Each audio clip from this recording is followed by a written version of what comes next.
ان پہ جو آپ اس وقت مناظر دیکھ رہے ہیں یہ سعودی عربیہ کا ایک واقعہ ہے جو عرب کے تمام میڈیا چینل کی زینت بنا رہا اور اس وقت پاکستان کے سوشل میڈیا پلیٹ فارم پہ بہت تیزی سے اس کو شیئر کیا جا رہا ہے۔ اس واقعے میں ایسا کیا ہے کہ اس کو شیئر کرنا ضروری تھا؟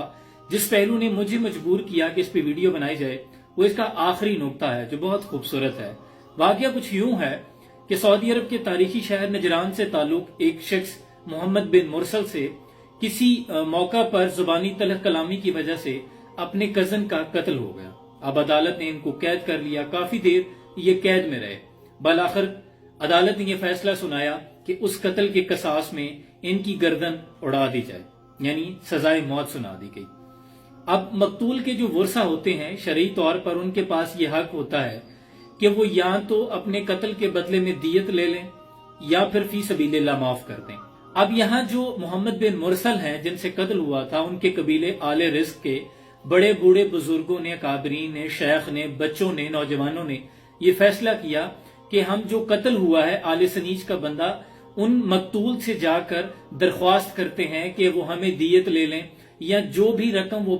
چاہتے ہیں ہم انہیں پیشکش کرتے ہیں کہ وہ اس کے بدلے میں لے لیں، لیکن یہ قصاص ہمیں معاف کر دیں، یعنی ہمارے بیٹے کو معاف کر دیا جائے۔ لیکن اس درخواست کرنے کا جو انداز تھا وہ اس قدر عاجزانہ تھا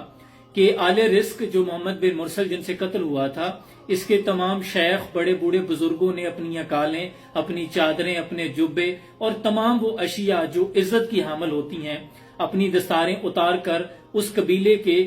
جو لوگ تھے، ورثہ تھے، ان کے سامنے رکھ دی۔ ان کو بلایا گیا ایک جگہ پہ، ان کے سامنے رکھ دی، یہاں تک کہ شاعروں نے معافی کے قصیدے پڑھے۔ محمد بن مرسل کے ننھے بچے نے اس قدر انداز میں معافی مانگی کہ جو تمام لوگ تھے عرب کے وہ بول اٹھے کہ اس شخص کو معاف کر دیا جائے، یہاں تک کہ میڈیا چینل کے لوگ بھی یہ کہنے پہ مجبور ہو گئے کہ ان کو چاہیے کہ اس کو قصاص کو معاف کر دیں، تاکہ سعودی عرب کے تمام لوگ اس کی مغفرت کی دعائیں مانگنے لگے کہ اس کو معاف کر دیا جائے۔ وجہ یہ تھی کہ ان کی معافی مانگنے کا انداز اس قدر عاجزانہ تھا کہ ان کے بڑے بوڑھے بزرگوں نے اپنے آپ کو زمین پہ بٹھا لیا، دوزانوں بیٹھ گئے، کچھ نے گھٹنے باندھ لیے، کچھ نے اپنے سروں پہ خاک ڈالی، کچھ نے قصیدے پڑھے۔ لیکن اسلام کہتا ہے کہ جن کا قتل ہوا ہے یہ اختیار انہی کے پاس ہے، انہی کی ثوابدید ہے، وہ چاہیں تو معاف کر دیں، چاہے تو قصاص لے لیں، یعنی خون کے بدلے خون۔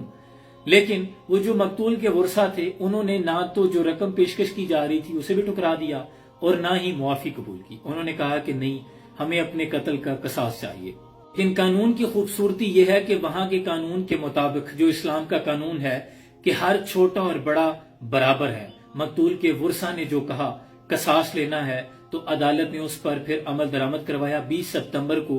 یہ جو گزشتہ گزرا ہے، محمد بن مرسل کی گردن قصاص میں اڑا دی گئی۔ یہ بالکل وہی جھلک ہے کہ جب حضور کے دور میں قبیلہ بنو مخزوم کی ایک اعلیٰ نسب کی فاطمہ نامی خاتون نے چوری کی تو ایک صحابی کے ذریعے حضور کو یہ پیغام بھجوایا گیا کہ وہ بڑا مضبوط قبیلہ ہے تو اگر چاہیں تو اسے معاف کر دیا جائے، تو حضور نے اس پر ناراضگی کا اظہار کیا۔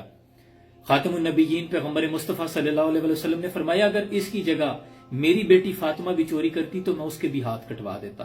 اللہ اکبر! یہ ہے اسلام کی خوبصورتی، اسلام کا معیار۔ جب حضرت ابو ذر غفاری دروازے میں کھڑے ہو کر امیر المومنین حضرت عمر سے پوچھ لیتے ہیں کہ عمر، تمہارے ملازم نہیں ہے کہ تمہارا انتظار کرتے رہیں اور تم جمعہ کی نماز کے لیے لیٹ ہو جاؤ، اور حضرت عمر ممبر پہ آ کے وضاحت پیش کریں کہ میں آپ سب سے معافی چاہتا ہوں، در حقیقت میرے پاس کرتا ایک ہے، عبداللہ کی ماں نے ذرا دھو کے سکھانے کے لیے ڈالا تھا، ابھی بھی گیلا ہے، آپ آ کر دیکھ سکتے ہیں، اسی لیے مجھے آنے میں تاخیر ہو گئی۔ جب حضرت عمر سے پوچھا جاتا ہے کہ ہمارا کرتا تو بنا نہیں، جتنا کپڑا ملا تھا آپ کا کیسے بن گیا ہے، تو وہ وضاحت پیش کرتے ہیں کہ میں نے، عبداللہ نے اور میں نے جو میرا بیٹا ہے، دونوں کے حصے کا جوڑ کر کرتا بنایا ہے۔ اسلام کا یہ بھی معیار تھا کہ خود حضرت علی کرم اللہ وجہ الکریم امیر المومنین ہیں، قاضی کے سامنے ہیں، اور قاضی نے امیر المومنین حضرت علی کے خلاف یہودی کے حق میں زرع کا فیصلہ سنا دیا تھا،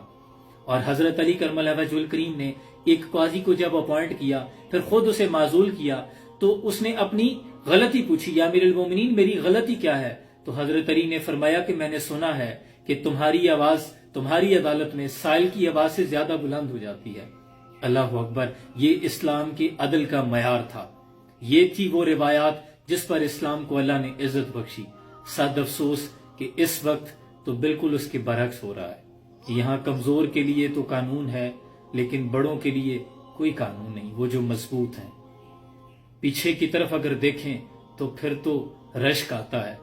دکھا دے تصور منظر وہ صبح و شام تو، دوڑ پیچھے کی طرف ہے گردش ایام تو۔